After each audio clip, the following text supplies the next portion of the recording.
Imagine, just for a second, imagine your mind as a wildly complex algorithm. Okay. Think of it like a Spotify recommendation engine. Right. But infinitely more sophisticated. Right. Way more data. Exactly. Because this engine, it tracks every single mental click. It tracks every skip, every memory you put on repeat when you're feeling down, Yeah. even every thought pattern you default to when you're stressed out. And quietly, just running in the background, it constantly builds this hidden predictive profile of exactly who you are. Which is kind of terrifying if you think about it. It really is. It decides what you notice, what you ignore, and basically how you feel about all of it. Yeah. So what would happen if you tried to deliberately hack that algorithm? Oh, wow. Like, what if you tried to hijack your own mental software, completely bypassing the usual programming to achieve a state of, well, total absolute clarity? I mean, it sounds like the plot of a cyberpunk thriller, honestly. Because the idea of hacking consciousness usually conjures up images of, electrodes and sterile laboratories. But the reality here is entirely rooted in the everyday mechanics of human neurobiology. Right. No sci-fi required. Exactly. We process reality by constantly programming ourselves, but we usually do it completely by accident. We just let the algorithm run on autopilot. Right. So the real question we are exploring today is whether a person can manually seize the controls of that system. And that question is the entire mission of today's deep dive. We are unpacking an incredibly unique set of notes and documentation, simply titled Experiment 2. Yeah, and we should clarify this is not a dry clinical research paper. Well, not at all. There are no double-blind trials here. No. This is a deeply personal, remarkably systematic meta-experiment. The author effectively became their own neurologist. Which is fascinating. Yeah, and they used a very specific tool, custom-built music playlist, to literally map and then alter their own cognition. The terminology the author uses for this is just so dense and interesting. They call it pattern-conscious collaborative stimulant specialization. Wow. See that 3 times fast. Right. But it's basically a very clinical way of saying they used highly specific audio triggers to force different parts of their brain to communicate. Okay. And they paired this with what they term cohesive meditations. But honestly, what makes this deep dive so compelling isn't just the methodology, it's the destination they actually arrived at. Yeah, because this experiment didn't just yield like a spreadsheet of mood tracking or a graph of alpha brainwaves. Far from it. It resulted in a profound piece of non-dual awareness poetry called Who is the Grynn? A metaphysical masterpiece born out of late-night Spotify playlists. It sounds absurd until you actually look at the mechanics of what they did.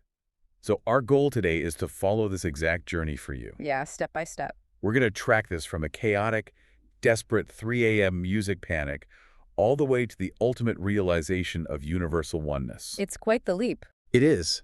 And more importantly, we're going to look at how you, the person listening right now, can actually use these exact same mechanics to become the active DJ of your own reality. Because we have all fallen down that late-night algorithm rabbit hole. Oh, absolutely. You're scrolling, you're clicking related artists, and suddenly it's, 2 a.m. and your brain is vibrating to something entirely unexpected. We've all been there. But this author turned that incredibly mundane, wholly relatable experience into a gateway to something metaphysical. But before we can even touch the resulting poetry, that ultimate realization of non-dual awareness, we have to understand the architecture of the mind they were actually trying to hack. Right. We need to move from this abstract concept of what the author calls the metamind down to the specific, actionable use of music as a cognitive tool. Okay, I'm going to stop right there on that phrase, metamind, because it sounds like a superpower, like telepathy or telekinesis or something. It does sound a bit sci-fi. What are we actually talking about when we say metamind?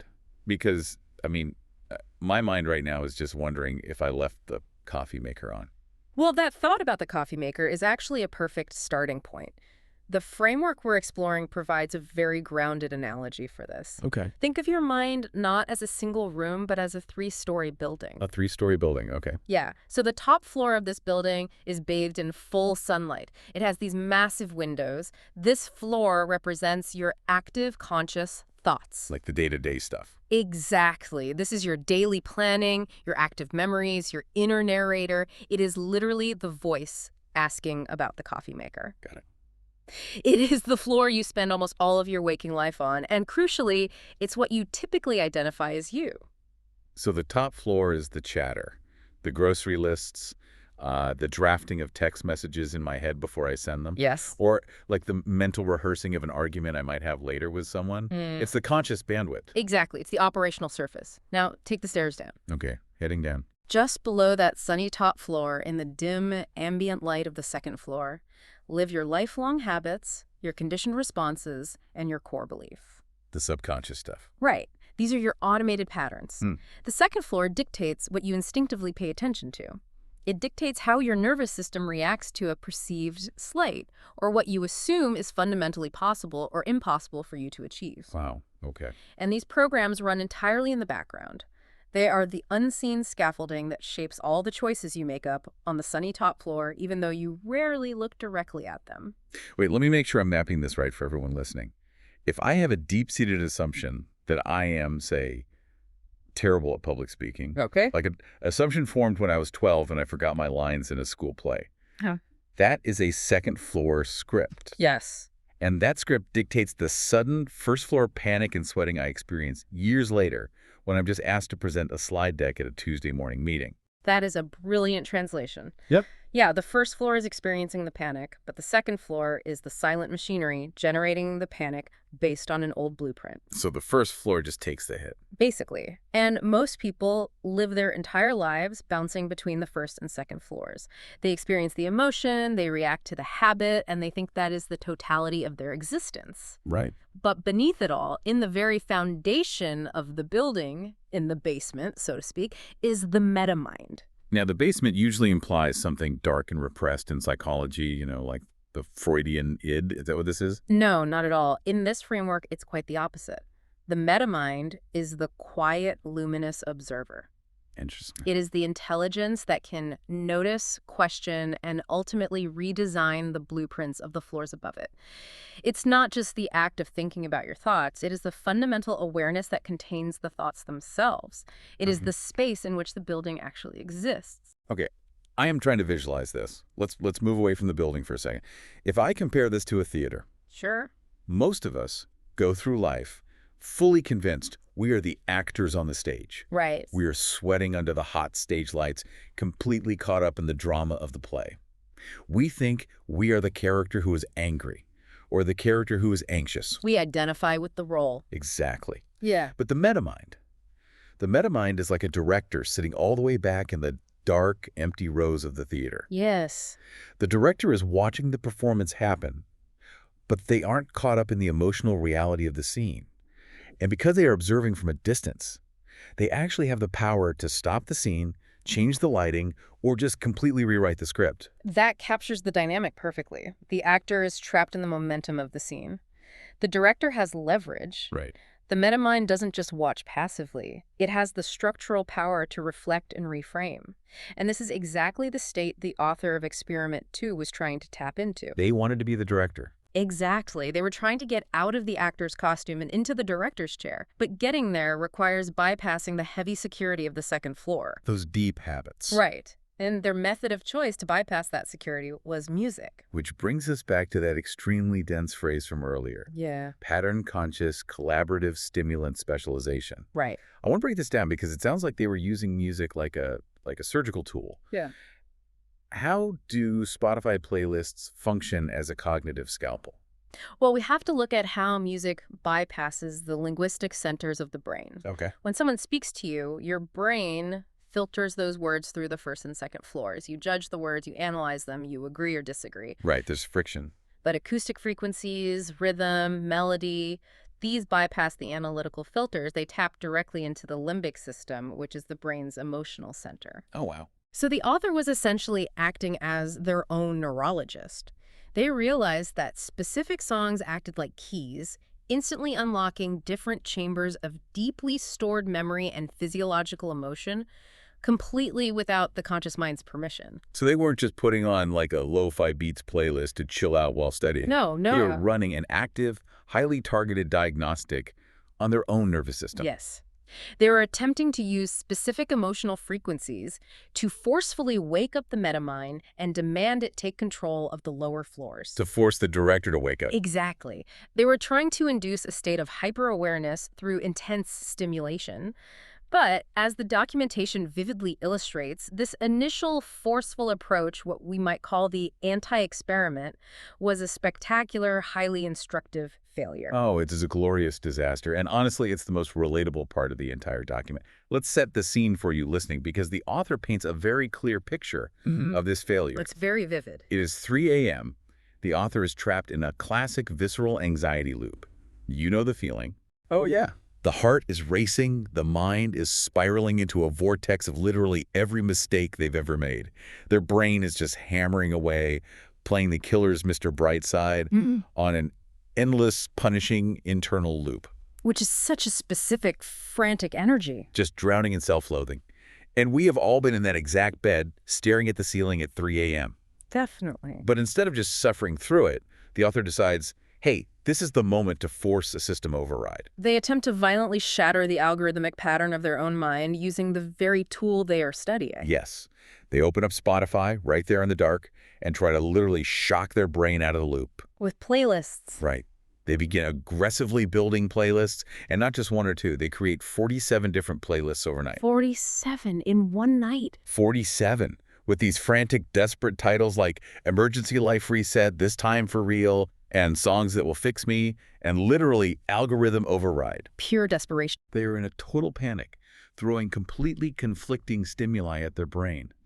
They are mixing aggressive death metal with soothing whale sounds, slamming from high BPM techno into classical piano, just desperately searching for any acoustic combination that will act as a circuit breaker for their anxiety. And we have to look at the physiological result of that frantic curation. Right. Because by 7:00 a.m., the sun is coming up, they're physically exhausted, their Spotify recommendation algorithm is completely and utterly destroyed. Naturally. And the worst part, their brain is still faintly playing the chorus to Mr. Brightside. It didn't work at all. The override failed completely. But here is what I don't understand, and maybe you can clear this up. If this metamind, this theater director, is so powerful, why did this 3 a.m. brute force attempt fail so spectacularly? Why did throwing everything at the wall just confuse the system even more? Because that failure is actually the most important data point in the early part of the experiment. Really? Yeah. The attempt to aggressively control the pattern is, in itself, a symptom of having zero control. The author's notes explicitly recognize this after the fact. The entity frantically building 47 playlists wasn't the metamind. It wasn't the director. No, it was the surface self. It was the actor on the stage, the entity on the sunny top floor, desperately trying to wrestle with the foundational machinery of the building. Ah, so the panic mind was trying to cure the panicked mind. Precisely. When you try to fight an anxiety loop with frantic, aggressive, hypervigilant action, you are not stepping outside the anxiety. You are just feeding it a different flavor of energy. Right, right. You are validating the panic by reacting to it with panic. The surface self was treating the brain like a malfunctioning machine that just needed to be hit hard enough with a wrench to start working again. Like banging on the side of the TV. Exactly. It was fighting the pattern instead of observing it from the director's chair. You can't put out a grease fire by throwing a bucket of water on it, right? It just explodes and spreads the fire everywhere. The surface self was just thrashing around, splashing the anxiety onto every single song they queued up. And the realization of this failure is the major turning point. The author understood that this brute force approach was doomed by its very nature. You cannot bludgeon your way into enlightenment. Right. To actually access the metamind, they had to stop fighting the architecture and start integrating it. The friction of that 3 a.m. panic sets up the absolute necessity of the next phase, a practice they call cohesive meditation. Okay. This was the master key that actually unlocked the poetry of their own consciousness. Let's follow that transition then, because this is where the methodology completely flips. We move away from this failed, forceful 3 a.m. override into a completely different paradigm. A much softer approach. Right. We are moving from chaotic fragmentation to deep integration. The documentation talks about integrating 3 specific things. Yeah. The mind, the body, and what they call the force. And they do this through cohesive meditation. Yes, and to explain how this cohesive integration works, the author provides a vital paradigm shift. They completely reject a very old, outdated analogy that most of us subconsciously hold about our own biology. What's the old analogy? Well, for centuries, philosophical and scientific models have taught us to think of the brain as a conductor leading a symphony orchestra. Right. The maestro standing at the podium, waving the baton. The rational brain is in charge. telling the violins of the nervous system when to come in, telling the brass section of our basic instincts to, quiet down. It's a model of top-down hierarchical control. And the author argues that this top-down model is fundamentally flawed, and worse, it is exactly the kind of thinking that leads to the fragmentation of the 3 a.m. panic. Because it creates a fight. Exactly. The idea that the rational mind is a superior entity meant to dominate and control the animalistic body creates an internal war. Makes sense.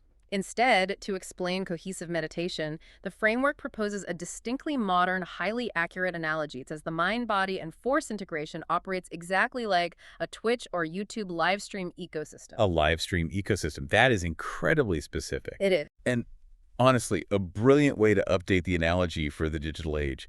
But I'm trying to map this out. If my entire biological and psychological reality is a Twitch stream, who is the streamer and who is the chat?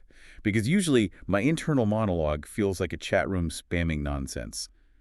Break down the components of this ecosystem for me. Okay, let's map it meticulously because the mechanics here are crucial for the rest of the deep dive. Okay. In this live stream model, your mind, the conscious intellect, is the user interface and the primary chat moderator. It analyzes data, it plans the schedule, it attempts to narrate the stream. The MOG. Got it. Right. Now, your body is the physical hardware and the bandwidth. It provides the literal energy reserves, the sensory input, the server capacity to actually keep the stream online. Okay, so UI and hardware. What is the third component? The force. Because that sounds like we are veering into Star Wars territory. The text is very careful to strip the mysticism away from that term, actually. The force, in this context, is not magic. It is the animating presence of life itself. It is the underlying electrical current, the pulse in your veins, the sheer momentum of existence. In the live stream analogy, the force is the actual Wi-Fi signal.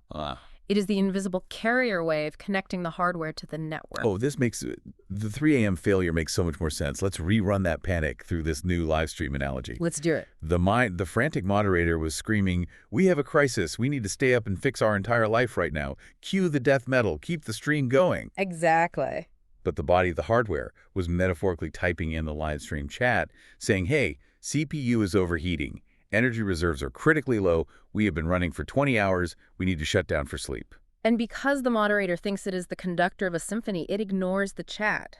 It tries to force the hardware to keep running. Right. And what happens when a mind forces an exhausted body to stay awake and process high-stress emotional triggers? The body doesn't just quietly obey. It rebels. It responds in the chat with a massive dump of cortisol. It responds with a racing heart, brain fog, and spiraling anxiety. When you are fragmented, you only listen to the dominant voice of the conscious mind, and you wonder why your internal stream keeps buffering and crashing. So the mind is basically a toxic streamer yelling at their own computer for lagging, without realizing they haven't plugged it in. That is exactly it. Cohesive meditation, therefore, is the practice of reading the whole chat. The whole chat. It is the deliberate practice of recognizing that your existence is a peer-to-peer network. It's a live collaboration between mind, body, and animating force, not a dictatorship run by the intellect. I grasp the concept, but what does the actual practice look like? How did the author's use of music change from the 3 a.m. panic to this cohesive meditation? Like, how do you sit down and actively practice reading the whole chat? The methodology shifted toward achieving two specific states. The author calls them saturated synergization and dual participation. Okay, big words. Right. And this required a practice they call pre-cohesive curation. You cannot just wait for a moment of existential crisis and expect to magically read the whole chat. The bandwidth is too clogged with panic. You have to practice before the crisis. Exactly. You have to practice when the stakes are low. The author returned to their trigger music playlists, but this time they didn't use them as a frantic, overriding shock to the system. No death metal and whale sounds mixed together. No. They used specific tracks as steady, predictable environments to practice aligning the moderator, the hardware, and the signal. Let's decode those two terms then. Saturated synergization sounds like soaking a sponge. Are we talking about soaking the brain in a specific feeling until the mind and body stop fighting each other? That's a highly accurate way to visualize it, yeah.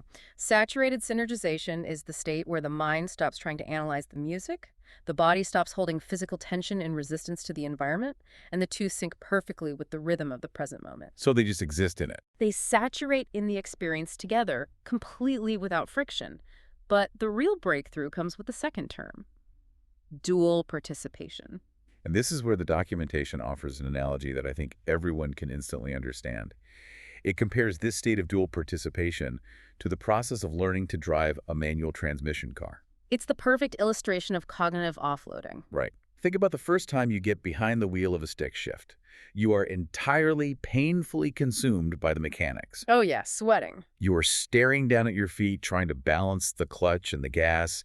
You are gripping the gear shift, completely terrified of stalling out at a red light while all the cars behind you start honking.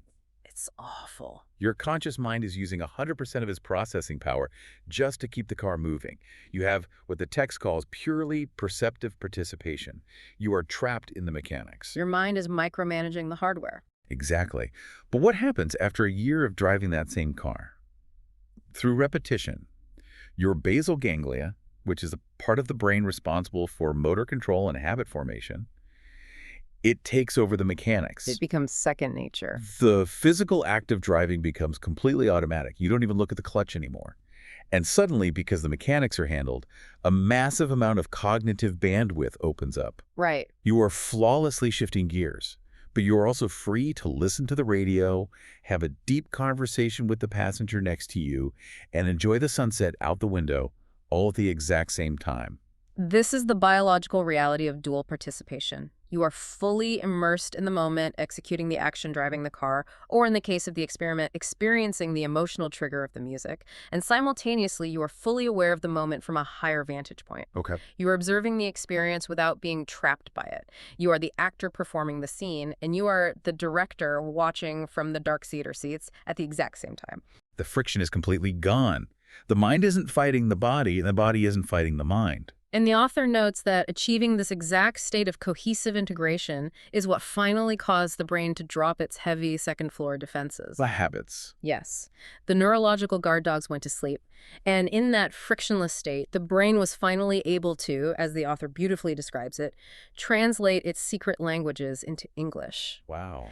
The internal live stream stabilized, the signal became crystal clear, and from that clarity, the distilled essence of their most profound thoughts simply poured onto the page. Which brings us to the ultimate prize of this entire meta-experiment, because the chaotic 3 a.m. playlists, the realization of the live stream ecosystem, the stick shift meditation practice, all of these mechanics were just the keys to unlocking a specific doorway. Right. And what came walking through that doorway was the poem. Who is the Grynn? We are moving out of the neurobiological mechanics of the mind right now and stepping straight into raw metaphysical poetry. The documentation explicitly categorizes Who is the Grynn as a piece of raw Advaita poetry focused entirely on non-dual awareness. Advaita. Yes. And to understand the poem, we have to briefly establish what Advaita Vedanta actually is, because it is the philosophical bedrock of what the author experienced during their saturated synergization. Advaita Vedanta. It sounds incredibly dense. For anyone listening who doesn't have a degree in Eastern philosophy, how do we break down non-dual awareness into something digestible? What does non-dual actually mean in plain English? The simplest way to conceptualize non-dual awareness is through the metaphor of the ocean and the wave. Okay, ocean and wave. Imagine a single wave moving across the surface of the ocean. If that wave possessed human consciousness, our first floor, surface self-consciousness, it would look around and say, I am a wave. I was born a few minutes ago. I am traveling toward the shore, and eventually I will crash on the beach and die. It has a beginning and an end. Right. And it would think, I am separate from the wave next to me, and I am separate from the trough below me. So the wave believes it is an isolated individual entity with a distinct lifespan. It believes in the duality of me versus everything else. Precisely. But what is the physical reality? The wave is not a separate object. It is a temporary behavior of the water. It is simply the ocean waving. Oh, I like that, the ocean waving. The water in the wave and the water in the deep ocean are the exact same substance. Non-dual awareness is the wave suddenly dropping its illusion of separation and realizing, I am not a wave traveling on the ocean. I am the ocean currently expressing itself as a wave. Wow. Advaita Vedanta is the philosophical tradition rooted in this exact realization, that the observer and the observed, the self and the universe, are not two separate entities. They are a single, continuous, unbroken reality. I am the ocean, currently expressing itself as a wave. That is beautiful, and it provides the perfect lens to look at the central riddle of the poem itself. The title and the opening inquiry asks, Who is the Grynn? We know this isn't a character in a fantasy novel. What does Grynn actually represent in the context of the author's mind? The author's notes provide a breakdown of this identity puzzle. The Grynn represents the very essence of the self. It is the threshold guardian of awareness. The ultimate metamind. Exactly. And the poem establishes a core equation to answer the riddle of who this guardian is. The equation is simple but profound. I, meaning the internal sense of self, and in, meaning the external world, the environment, wherever you happen to be located. These two things are made of the exact same substance. The poem explicitly states this equation. The line is, "For in is I." Yes. The text elaborates that wherever there appears to be an other or an outside world separate from you, you are fundamentally there too. Right. The subject who is looking and the object being looked at are the same field of awareness experiencing itself from different focal points. So it's all one thing looking at itself. Basically, the experience of reality might look incredibly fragmented and chaotic on the surface level, just like the ocean looks choppy and divided on the surface. But the fundamental act of experiencing is a single, unchanged depth. There's a specific stanza in the poem that really wrestles with this, and it's a total tongue twister. It took me a few reads to even process the It syntax. was very dense. The line is, "Bet neither be either, only akin." It's such a fascinating combination of words. Let's unravel that. Bet neither be either, only akin. It is a masterful, deliberate use of linguistic paradox to break the mind's habit of binary thinking. How so? The analysis in the documentation explains that this line is a direct assault on the subject-object duality.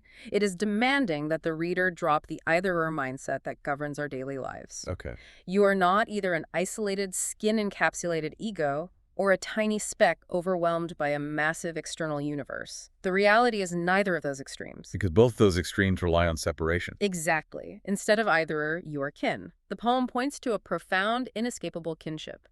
It asserts an intimate oneness that exists perpetually beneath the illusion of our physical and psychological boundaries. The poem pushes this even further.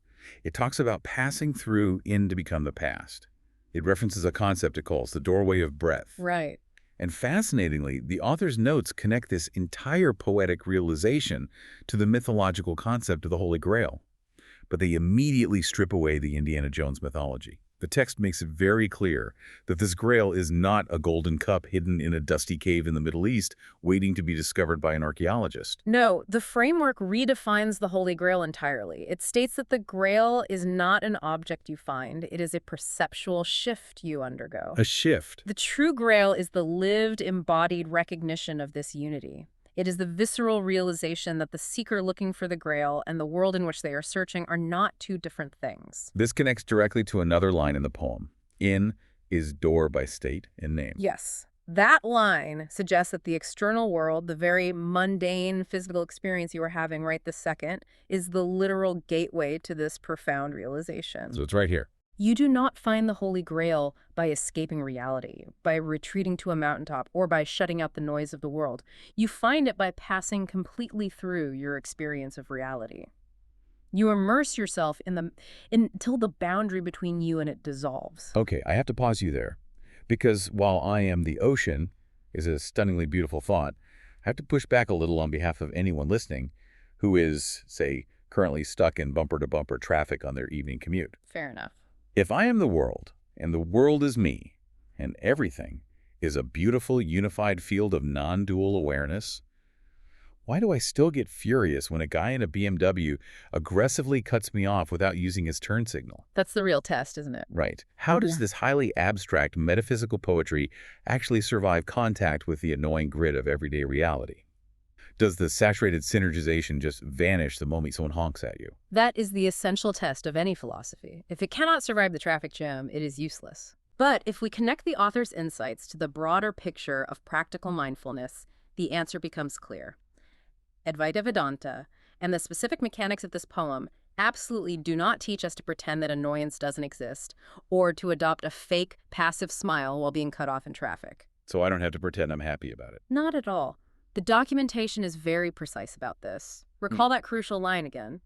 In is door by state and name. The traffic jam, the aggressive driver, the sudden spike in your own blood pressure, the flash of pure annoyance, that entire messy experience is the in. That friction is the doorway. Wait, so feeling the annoyance isn't a failure of enlightenment? I don't lose my non-dual awareness card just because I get mad at a bad driver. No, you don't. The failure only occurs if you let the annoyance drag you completely back down to the first floor. Oh, You don't transcend duality by ignoring the world, suppressing your natural emotional reactions, or pretending you don't have a nervous system. You transcend it by utilizing the meta-mind, the theater director we discussed earlier.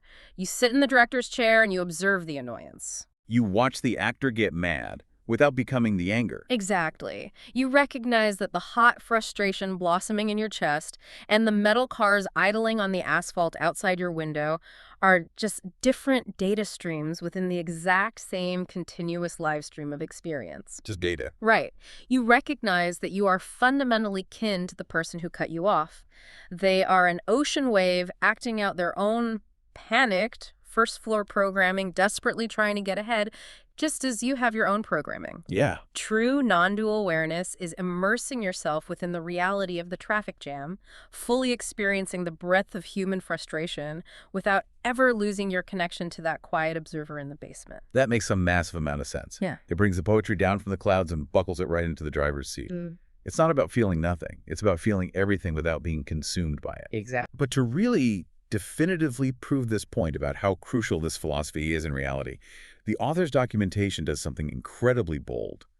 To show the stakes of this mindset, it bridges this highly abstract poetry to a deeply grounded, massive historical example. It does. It moves from the internal mechanics of unity to showing how the absolute denial of that unity plays out on a global, catastrophic scale. Yes.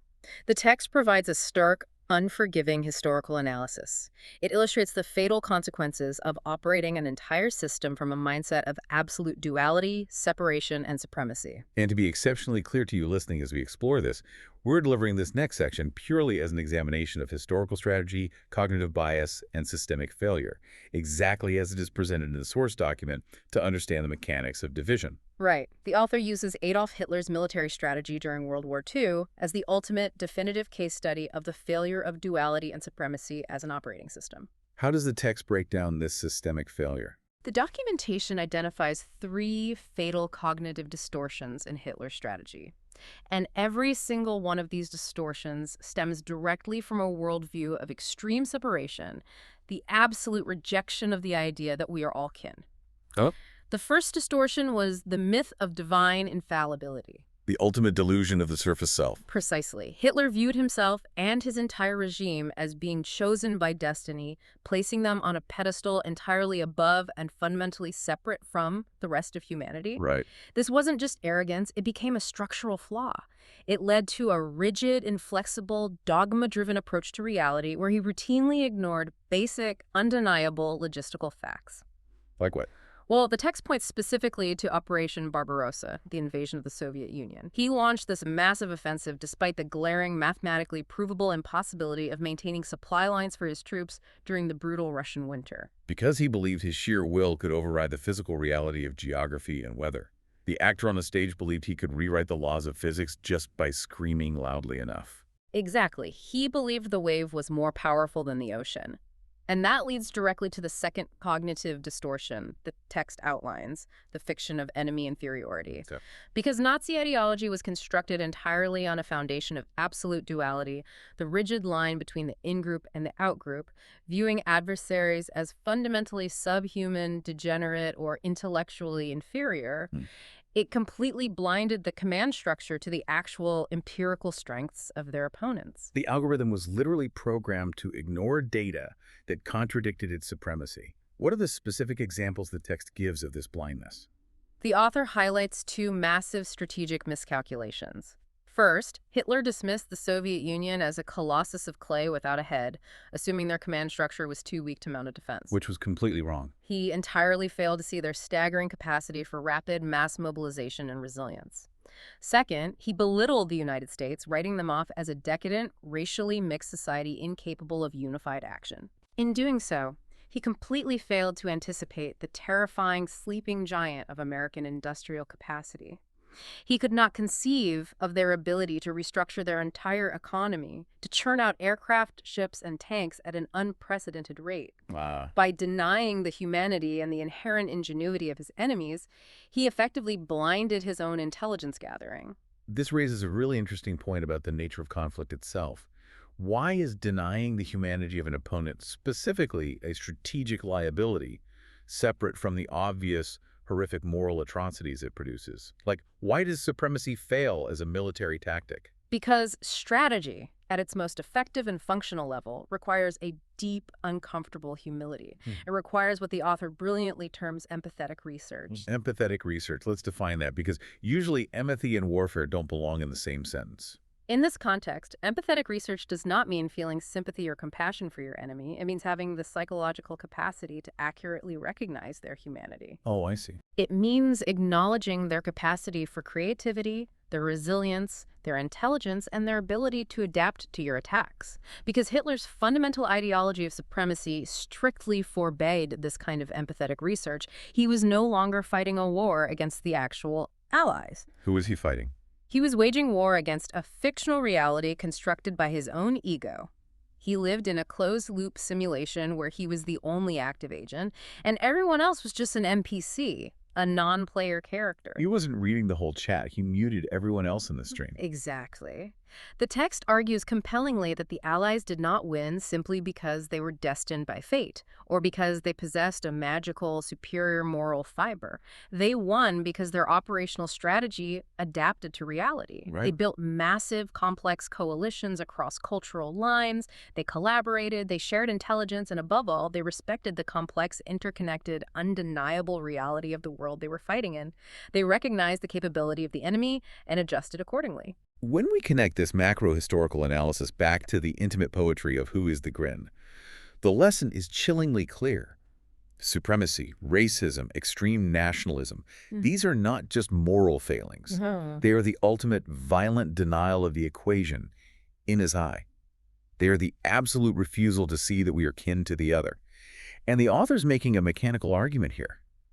If you insist on total separation and superiority, your operating system will eventually, inevitably crash. It has to. Yeah. Because you are trying to swim upstream against the universal law of interconnectedness. You're fighting the foundational physics of how reality operates. The text uses this extreme, catastrophic historical example to prove a functional universal point. Division is a massive perceptual error, and a system built on a perceptual error will eventually be crushed by reality. Having explored the immense cosmic and historical consequences of division, I want to bring this entire philosophy back down to earth. Yeah. Let's return from the battlefields of World War II to the individual listener's daily life. Let's do it. Let's close the loop by returning to the exact music metaphor that started this whole 3 a.m. experiment in the first place. We are talking about the DJ mindset and the reality of living an algorithmic life. The documentation pivots beautifully here, asking a question that I think everyone has pondered at some point. Are coincidences actually magic? Good question. When you receive a sign from the universe, like repeatedly seeing the number sequence 444 on license plates and digital clocks, or suddenly thinking of an old friend from high school 10 seconds before they unexpectedly text you, is the universe actively orchestrating a mystical event just for you? It feels like it sometimes. It does, but the author's deeply researched answer is no, it is not magic, it is neurobiology. Specifically, it attributes this to the Bader-Meinhof phenomenon, which is more commonly known as frequency bias. And to explain frequency bias, the author returns to the Spotify algorithm analogy, which is just brilliant. Think about your reality as the Spotify home screen. When you open the app on your phone, what do you see? Recommendation. You see your daily mix, Discover Weekly, and on repeat. Every single recommendation presented to you is mathematically based on what you have already chosen to listen to. The algorithm isn't random, and it doesn't read your mind. It meticulously tracks what you play, what you skip within the first 10 seconds, and what you loop for hours. The author argues that your daily experience of reality acts exactly like that algorithm. The text provides a wonderfully specific example to illustrate this: 1980s Japanese city pop. A great genre, by the way. I love city pop. It is. But consider this.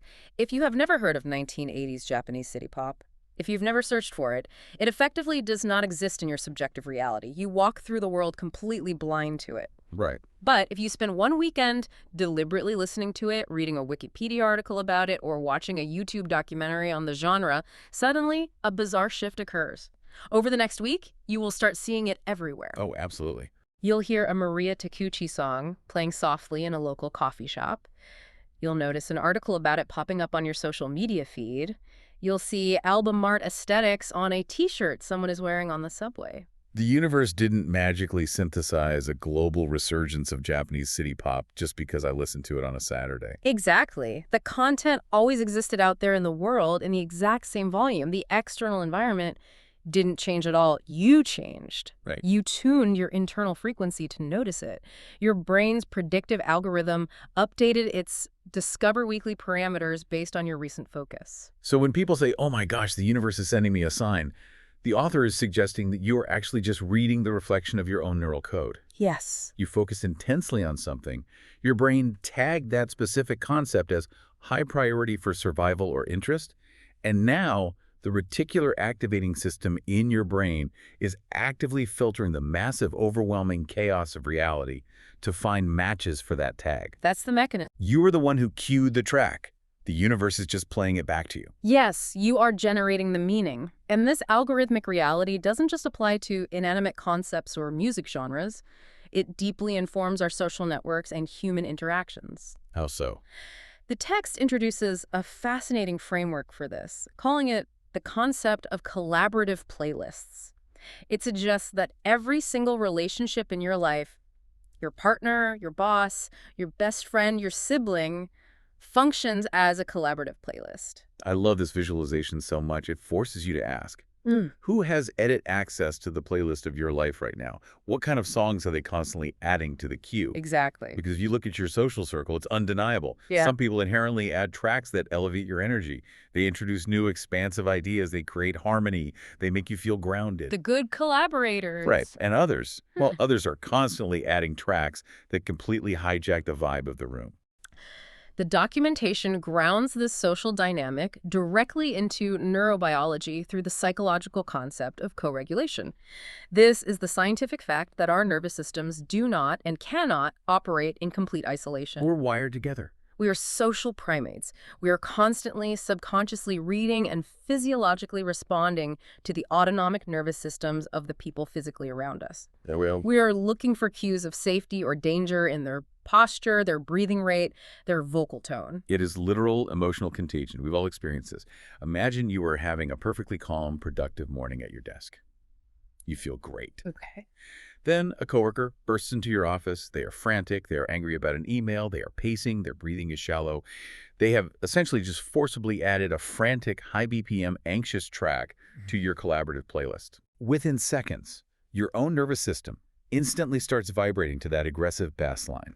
Your cortisol levels spike. Your own breathing becomes shallow. Your muscles tense up, even though absolutely nothing in your personal reality was wrong a minute ago. Their Wi-Fi signal overpowered yours. That is a perfect description of a dysregulated interaction. Yeah. But the reverse is also profoundly true. And this is where the sheer power of the metamind and the practice of cohesive meditation returns as a tool of immense value. Okay, lay it on me. When you cultivate that inner director, when you walk into a chaotic room completely integrated, with your mind, body, and force synced up like a perfectly tuned engine, you broadcast an incredibly strong, clear, grounded Wi-Fi signal. You become the dominant frequency in the room. Precisely. Through the mechanics of mirror neurons and the vagus nerve, dysregulated, anxious nervous systems around you can actually sync up to your calm. Wow. Your stable heart rate variability, your slow breathing, your grounded physical presence, these offer a biological frequency of safety that others can subconsciously attune to. They co-regulate with you. So doing this difficult internal work, practicing saturated synergization, sitting in the discomfort of cohesive meditation, finding that non-dual awareness, it's not just some selfish pursuit of personal zen. No, not at all. It's not just about making yourself feel good so you can ignore the world. Far from it.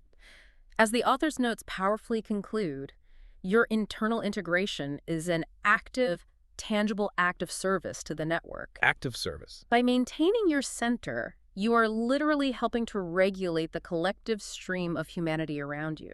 You are acting as a biological anchor. You're actively upgrading the collaborative playlist for every single person you interact with. Which brings us to the ultimate empowering conclusion of this entire deep dive. The journey the author took from a panic 3 a.m. breakdown to a realization of universal oneness is a blueprint. It is. And the invitation they are extending to anyone reading their work is clear. You are not a passive listener sitting in the back seat while your life is stuck on a chaotic shuffle mode. You are not a helpless victim of your own biological algorithm, doomed to react to whatever second-floor habit triggers you. You are the DJ. You hold the controls. You possess the meta-mind capable of observing the algorithm and changing the code. You decide what thought pattern to queue up next. You decide which toxic mental loops to skip.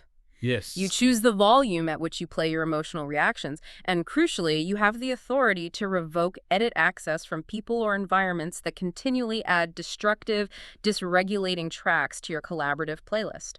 You are the active architect of your own meaning. Okay, let's take a breath and wrap up this incredible, expansive journey we've been on today. It's been a lot. It has. We started in the dark, frantic hours of 3 a.m., looking at a localized meta-experiment where a brilliant, panicked mind used Spotify to try and force a system override.